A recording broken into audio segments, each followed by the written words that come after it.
As we realize that Sarkeesian's channel has become basically a PUBG fanboy channel. And also, I got to point out that one other person, the Gunmeister, also decided to jump on the terrifying bandwagon. Just want to point out that a 50 BMG cartridge is a neck down, almost a neck down, 12 gauge shotgun shell, full brass, down to 50 caliber maximum diameter you can have before it's considered quote unquote a destructive device for something that was originally a Browning machine gun, which is considered an anti-material gun and or a tank gun. So, tank pistol. So, now this isn't really that far off from what other people have built, although they just made them 50 caliber or 60. Remember, a 12 gauge shotgun bore, which is what that pistol is literally 73.5 caliber. Okay, so it's a bit big. It's just a bit much here. So anyway, let's go on. Now, aside from the bizarreness of doing that and obviously having fun with these sort of things, the practicality of having a device built, purpose-built, to be not a lethal weapon and be used specifically for safety usage, and then quote-unquote being misappropriated by putting in literally anything that'll fit into it. Just because it fits doesn't mean you should stick it in there. So anyway, even a 100 caliber or 96 caliber or 1-inch bore gun that fires literally nothing but flares and is essentially just a handheld launcher for fireworks. Anything with a large diameter barrel, 12 gauge and on down obviously as well, could be used to fire little itty-bitty bullets all the way up to shotgun shells. And honestly, you can just get a 10 gauge and make Biden happy. Now, the reason I'm bringing this up,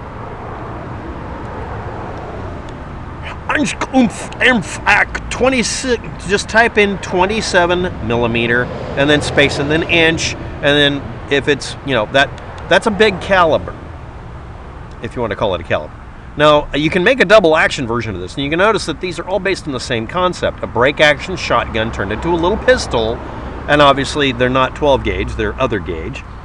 And it was a practical launcher. Basically, it made it to where you could point a flare instead of having to hold it in two hands and pull on a thingy like you do now when you're on a boat. The thing that looks like a road flare that you pull in a little chain fires a little rocket, and it's not immediately obvious. And I got to point out again, for safety reasons, if you're on a boat, having something that looks literally like a tiny shotgun makes you think, I should point this away from the boat instead of having it land in the boat. Yes, you can see that there is actually an incident on the high seas of a woman and a couple of guys doing this where they launched a flare into the boat because it wasn't shaped like a damn gun. ATF off. So here we go next.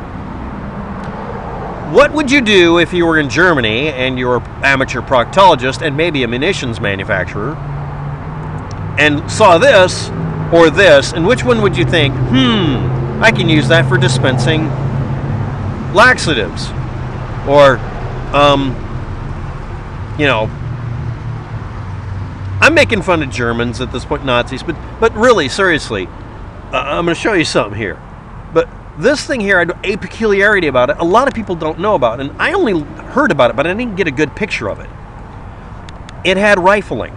And not only is it rifling, it looks like paradox rifling because it may have been worn out from being used so much, but one edge is going to get more abuse and abrasion from a projectile coming out of it. It was to spin stabilize a flare that could go up a lot higher than 6 seconds worth of time would allow.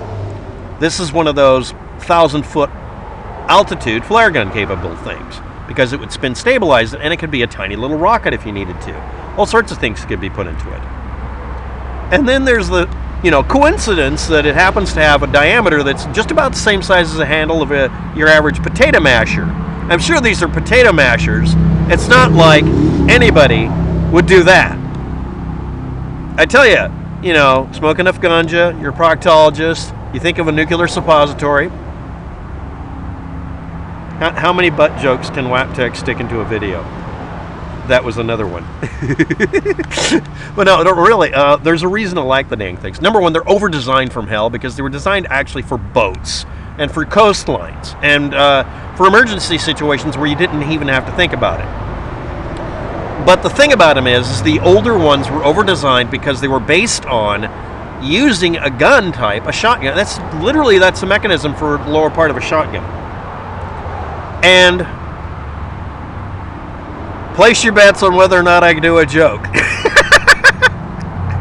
But the part that isn't a joke is these are detonators. So when someone talks about a hand cannon or anti-tank pistol,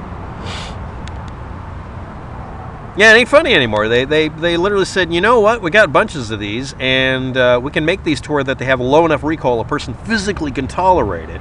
And we don't have to shoot potato mashers. We can literally make this.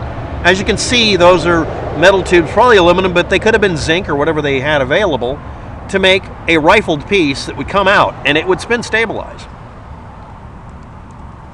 And on impact, fixed firing pin, a spring, and this is the charge that would fly forward and go boom.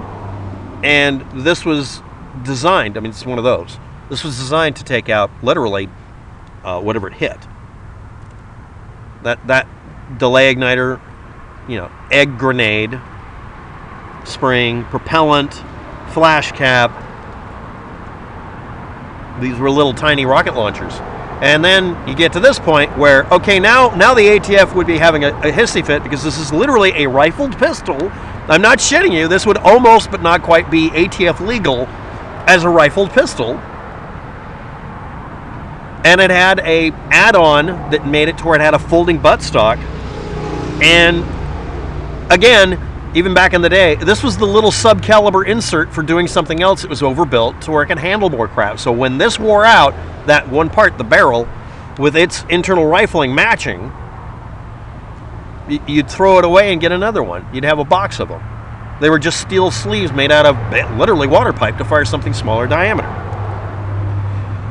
Or just firing, yes, that is the Nazi torture suppository botonator.